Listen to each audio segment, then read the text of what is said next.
Welcome to This Explainer. Today, we're taking a deep dive into a story that is absolutely going to grip you. We're breaking down the anatomy of a chilling supernatural case from the quiet hill town of Devgar. We're going to look at the timeline, the deep cultural folklore, and honestly, the sheer psychological terror of an attachment that just refuses to die. Okay, to really get this, I want to drop you right into the exact moment the terror kicks off. Picture this. It's 2 a.m. Aditya Mishra walks into his pitch-black kitchen just to grab a glass of water. And there, bathed in the faint moonlight, he sees a figure standing by the sink in a red sari, unbound hair. He kind of stammers out her name, Sanjana. The figure turns around. It's his wife. But here's the thing. Her funeral was literally that very morning. Right then and there, you get this horrifying realization that just because someone dies doesn't mean they're actually gone. Section 1, a tragic love triangle. Now, to make sense of that 2 a.m. kitchen encounter, we really need to rewind and look at the emotional groundwork that set this whole thing up. So here's how the timeline shakes out. Aditya, who's posted in Devgar, meets a local schoolteacher named Sanjana, and over months of sharing tea and quiet conversations, they fall deeply in love. But there is a massive complication here. Aditya's family had already arranged for him to marry Sanjana's younger, innocent sister, Shruti. When Aditya finally bites the bullet and confesses his love for Sanjana, it creates this heart-wrenching love triangle. But Shruti, she actually steps back. In this act of pure, selfless sacrifice, she basically tells her older sister, look, just be happy. So Aditya and Sanjana get married, and for 3 years, their life is pretty much picture perfect. But that perfect 3-year run is violently cut short. Out of nowhere one night, Sanjana complains of a heavy chest.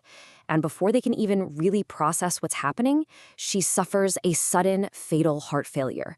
Just like that, her life ends in an instant, and Aditya is left completely shattered. Section 2, Death and the Lingering Soul. See, in the folklore we're looking at today, a sudden death leaves a ton of emotions unresolved. And when that happens, the soul doesn't just neatly move on. And this brings us to the absolutely crucial concept governing this haunting, which is Mo. In this cultural context, Mo is this intense worldly attachment or obsession. It's this belief that love, if it becomes too fiercely attached to the physical world, can literally trap a soul on earth. It binds them here, taking something beautiful like love and twisting it into this dangerous, suffocating haunting. This concept of Mo is what frames absolutely everything that happens to Aditya next. And you know the warning signs of this Maha were incredibly visible right there at the cremation ground. I mean, look at these eerie anomalies. Sanjana was dressed in her bridal red. Her face looked calm, but her eyes, they remained wide open. Then, when Aditya lit the pyre, the body literally would not burn properly. Instead of a roaring, cleansing fire, the wood just smoldered. It pumped out this thick, suffocating smoke. And right away, the villagers started whispering, the soul refuses to leave. It's trapped in Ma. Section 3. The haunting begins. Now, nature abhors a vacuum, right? So as Aditya is just drowning in grief, Shruti naturally steps in to help her brother-in-law out. And we see this really stark contrast start to emerge. On one hand, you have Shruti stepping into the natural progression of life, visiting, cooking, eventually staying over to help cure Aditya's crippling loneliness. They're bonding. But on the other hand, as they're getting closer, locals start spotting this hazy figure in a red sari. Sanjana's jealous spirit is constantly observing them from the shadows, watching from street corners, lingering just outside the windows.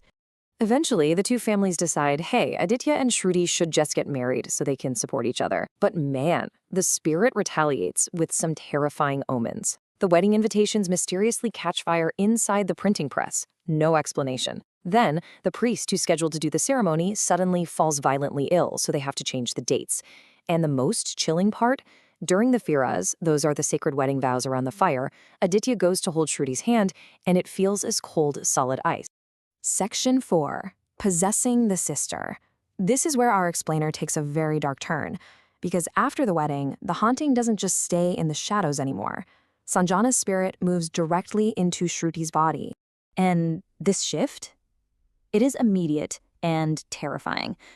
Shruti, who was totally innocent and clueless about Aditya and Sanjana's intimate secrets, suddenly starts acting exactly like her dead sister. She starts roasting tea leaves before boiling them, which was a highly specific, kind of quirky thing Sanjana used to do. When Aditya casually brings up this red dupatta from their first Diwali, Shruti instantly knows exactly where it's stored, along with the silver anklet. She even starts wearing Sanjana's signature perfume and her trademark red bindi. It hits Aditya like a ton of bricks. He hasn't just married Shruti.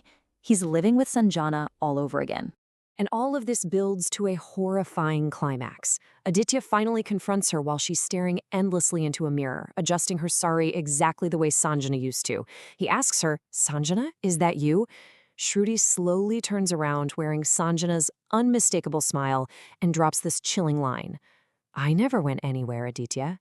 You burned me, but my love didn't die." She straight up claims Shruti's body as her own, basically saying that the raw pain of separation is what kept her alive. Section 5. The Spirit's Dark Demands. Okay, so now that the spirit is fully exposed, that concept of Mo completely twists Sanjana's love into this terrifying, absolute obsession for control. The spirit essentially starts extorting Aditya, threatening to flat out kill Shruti if he doesn't play along. Just look at how these demands escalate. First, he has to keep a holy oil lamp burning for 7 nights straight without anyone seeing it. Next, she wants an idol from the exact temple where they first met. But then, her voice turns ice cold and she demands the ultimate price. A human sacrifice. Not an animal, a literal human life. At this point, Aditya is paralyzed by fear. But then, a new revelation pushes everything to the absolute breaking point. Shruti is pregnant. So the stakes, they aren't just about Aditya's sanity or even just Shruti's life anymore. The spirit might actually claim his unborn child.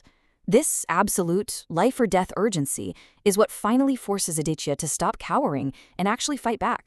Section 6. The Exorcism and Escape. Aditya realizes he needs serious help, so he seeks out Baba Sudarshan Nath. He's this ascetic from an old ashram on the outskirts of the hills, and he's a man who knows exactly how to sever those dangerous, suffocating ties of Mo. But the Baba warns him, separating a soul that's bound by Mo is like separating a person from their own breath. It's not going to be easy. Aditya has to go out and gather these highly specific, culturally grounded ingredients, all while literally being stalked by the spirit. He needs ash from a graveyard, collected on Amawasya, which is a new moon night, a dry branch from a sacred peepal tree, black sesame seeds, a red thread taken from a widow, and, without a doubt the most dangerous item, a handful of cremation soil from the exact spot where Sanjana's pyre burned. So once he manages to gather all the ingredients, this intense ritual kicks off. Baba draws a protective circle of lamps right there in the living room. He applies a black sesame tilak to Shruti's forehead, and as he starts chanting the moksha mantras for liberation and burning the peepal branch, the actual wind inside the room begins to howl. The spirit is screaming, claiming Aditya as her first and last love. Then comes the climax of the ritual. Baba commands Aditya to throw the cremation soil directly into the fire, demanding that the soul return to the earth just as the body did. Shruti lets out this horrifying scream, her head snaps back, and this thick black smoke violently bursts from her body and just vanishes into the flames. Shruti collapses to the floor, finally freed. The whole room goes freezing cold. But as the Baba packs up to leave, he delivers this terrifying final warning. He says, a soul trapped in Ma never truly dies. It just sleeps, waiting.